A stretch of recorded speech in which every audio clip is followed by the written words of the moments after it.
Mga anak! Aba, tanghali na wala pa rin gising? Naku, sinasabi ko sa inyo, pag ako namatay, kawawa kayo! Ano ba yan? Umagang-umaga? Ang dami sinasabi ni nanay. Mga pinagkainan nyo kagabi, hindi kayo marunong magligpit. Ang tatanda nyo na, para pa rin kayong mga bata. Kailangan gisingin natin pagluto. Grabe si nanay. Nauna pa magpagising kesa sa alarm clock ko. O Kyle, kakagising mo lang? Nay, hindi pa po ako natutulog. Ano? Diyos ko po! Nung kabataan namin, 7 p.m. pa lang, tulog na kami. Tapos, ang gising namin, 4 a.m. para pumasok sa school. Hulaan ko, nay. Tumatawid pa kayo ng bundok tsaka ilog para mag-aral, no? Oo, buti nga kayo may hatid sundo pa eh. Scarlett! Ayun na, magkikiss na sila.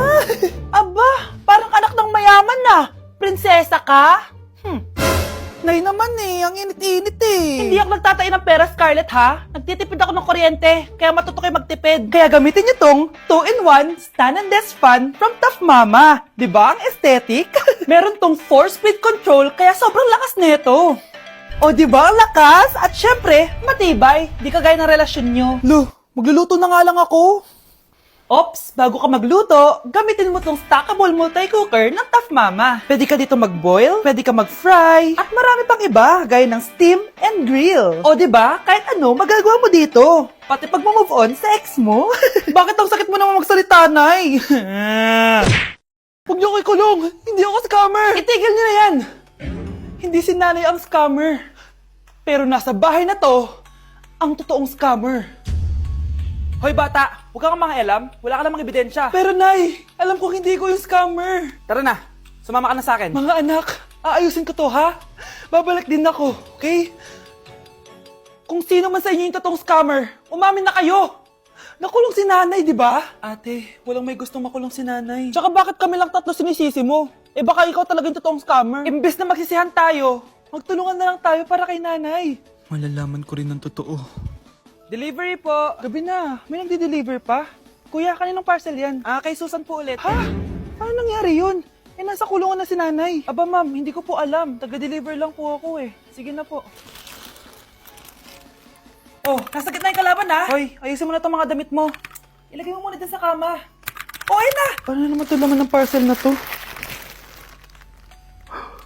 Nakakainis, talo na naman. Ano ba to? Ba't nandito to? Ito ba yung galing sa scam?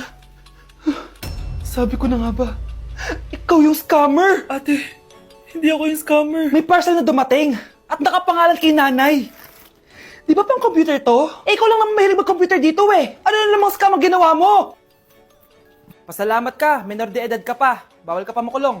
Pasensya na sa ginawa ng anak ko. Pagsasabihan ko to. Basta wag na uulitin ha. Ako na magbibigay sa mga may-ari neto. Sige na. Ang galing mo talaga. O ito, sino to cellphone? Akin tong pera. Mas kailangan ko to. Galingan mo pang mang scam para mas marami tayong makuha. Bahala sa'yo. Makakaasa ka. Gagalingan ko pa.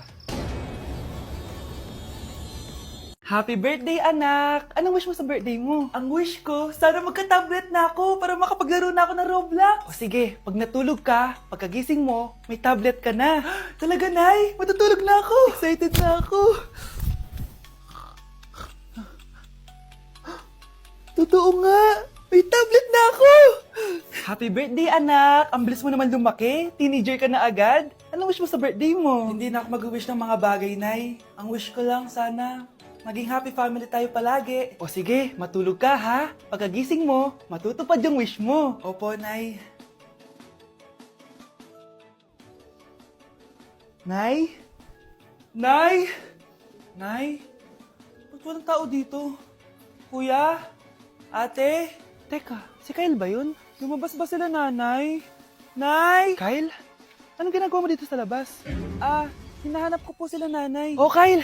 Nandiyan ka lang pala. Balik ka na doon sa bahay. Naghihintay na si nanay. Talaga, ate? Yay! Tita, sama na kayo. Sige, tara. Kyle! Nay, happy family na ba tayo? Oo naman, anak. Yay! Scarlett, anong nangyari sa kanya? Patay na si nanay, pati yung dalawa naming kapatid. Namatay sila nung birthday niya. Kaya tuwing magbe-birthday siya, sila yung hinahanap niya. Grabe pala yung trauma. Anak, malapit na tayo magsama. Talaga, Nay? Sobrang miss ka na namin, Kyle. Excited na kami, Kyle. Excited na rin ako, mga ate, kuya. Ate, makakasama ko na sila, nanay. Matutupad yung birthday wish ko. Kyle, kain ka na dito. Celebrate natin yung birthday mo. Kyle, kain na. Ano ba batang yun? Kyle! Kyle.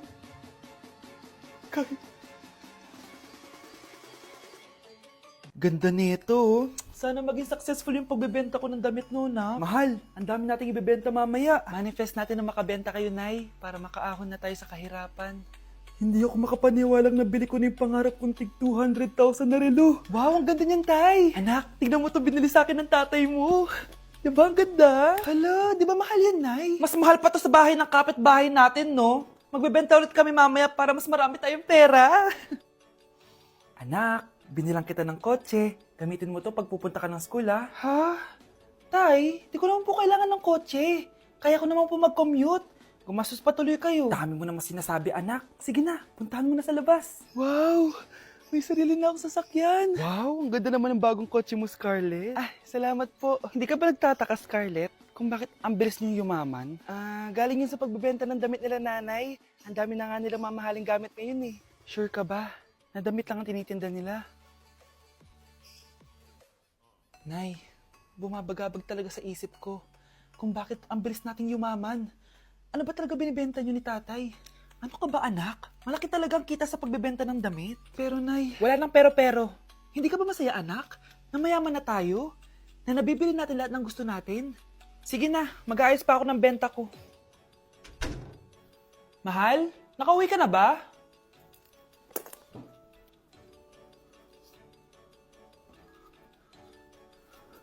Ano ba talagang laman nito?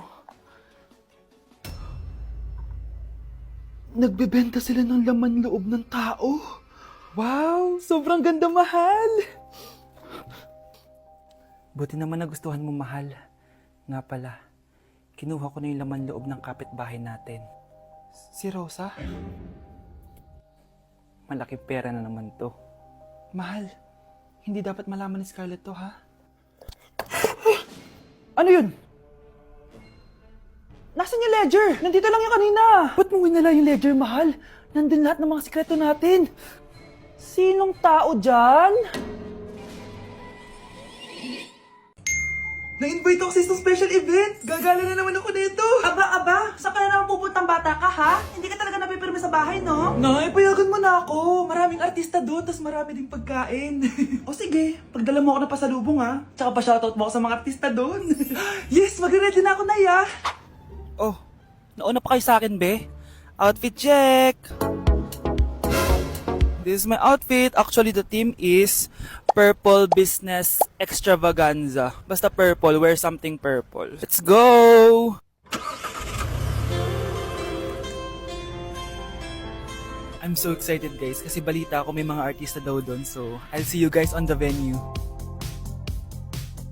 So nakadating na tayo sa venue at invited tayo sa launching ng Pinoy Drop Ball ng Bingo Plus. Pagdating pa lang namin, pinatry na sa amin agad yung Pinoy Drop Ball. So ayun na nga, tinaya ko lahat ng token ko. So ayan guys, hinulog ko na yung 3 bola. Sobrang familiar ng laro na to kasi nakikita ko to sa mga perya dati. Charan! O diba, nanalo agad tayo ng 2. Sobrang useful ng mga napalalunan ko guys. At pumasok na kami sa mismong venue at sobrang ganda guys. At ito yung mga isi-serve na pagkain sa amin guys. Grabe, ang sarap talaga ng mga sinerve nila at ngayon lang ako nakatikim ng mga ganyan babe.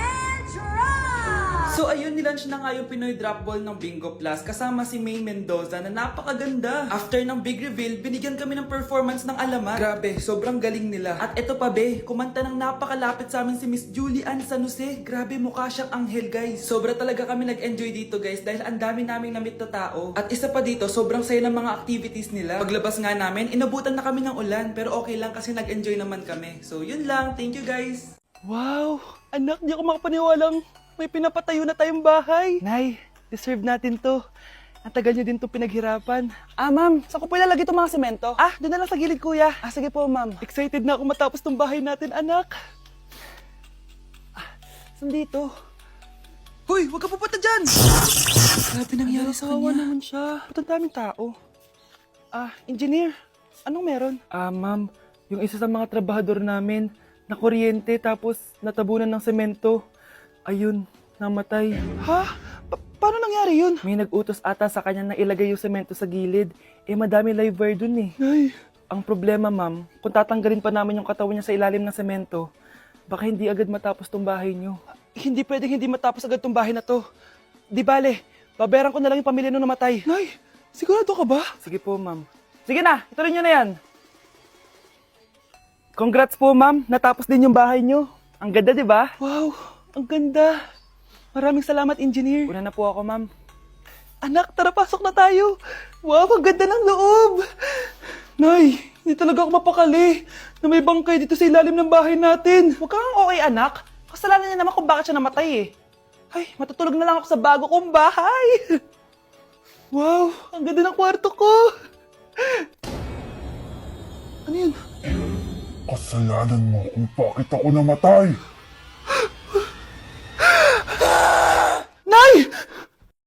Hello, Bes. Sinundan ko si Miguel. Bes, ano nakita mo? May iba na ba siya? Confirm. May kabit yung jowa mo. Ha? Sino naman magiging kapit niya? Kabit niya si Scarlett. Hello, Bes? Nasaan ako? Anong gagawin niyo sa akin? Tama na. Bakit ka nagmamanman sa bahay namin? Spy ka ba? Walang yaka! Inagaw mo yung jowa ng best friend ko! Pinagsasabi mo, be! Ako ang tunay na jowa ni Michael. Never naman nagustuhan ni Michael yan si Samantha kasi ang pangit niya, no? Ah, ganun ba? Oo, kaya magdusa ka dyan. Wag! Jessica? Samantha! Tara, tatakas kita. Grabe, Bes! Kung ano-ano na ginawa sa'yo, ang ganda mo pa din! Be, thanks to the perfect stay, velvet matte cushion, na Skintific. Bago ako pumunta dito para sundin si Miguel, nag-apply na ako neto. Dahil long-lasting ito, high coverage, and waterproof, siguradong all day fresh ka. We, talaga ba? O eto? O diba? Ang ganda ko pa din. Hindi na kailangan mag-retouch. Ang gagaling nyo din, no? At may tagapagligtas ka pa. Si Samantha. Samantha? Ikaw ba yan? Anong ibig sabihin nito? O, di ba? Ako ang tunay na jowa nito ni Miguel. At ikaw, kabit ka lang. Pero... Walang iya ka? Pero babe, ikaw na mahal ko ngayon. Tingnan mo nga itsura niyan. Wala akong pake! Magsama kayo ng pangit na yan! Lumayas na kayo dito! Ang dadrama nyo, ha? Basta ako, ganda lang ang ambag ko. Baby, away tayo. O ano anak, puro bebe time na lang? Di ba may exam ka pa bukas? Ah, opo, Nay. Try mo kaya mag-review para di ka puro bagsak. Diyos ko. Sige, Nay. Challenge accepted. Makaka-perfect ako sa exam bukas. Sino nagsabing hindi ko kaya mag-review? Baka Scarlett to. Ba't tumatawag na to? Oh, bakit, Bes? Nag-review ako. Te, may bago akong chika. Importante ba yan? Importante. So, eto na nga. Go, Te! Spill the tea! Ano nangyari? 1 hour later. O siya, sige na, Te. Magre-review na talaga ako. Storbo. Saan na ba ako? X, Y... Hala, break na sila. Ano nangyari? 1 hour later. Mag-review na nga ako.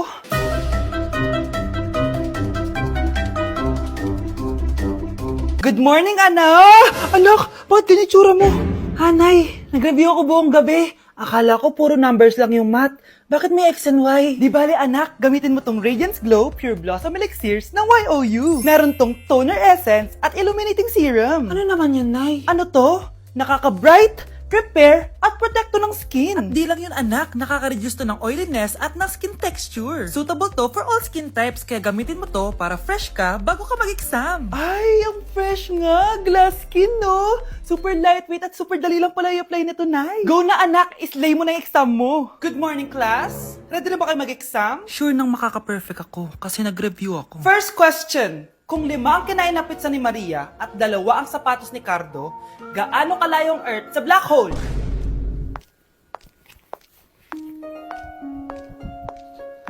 Hindi man lumabas ang mga nireview ko. Ang importante, maganda ako.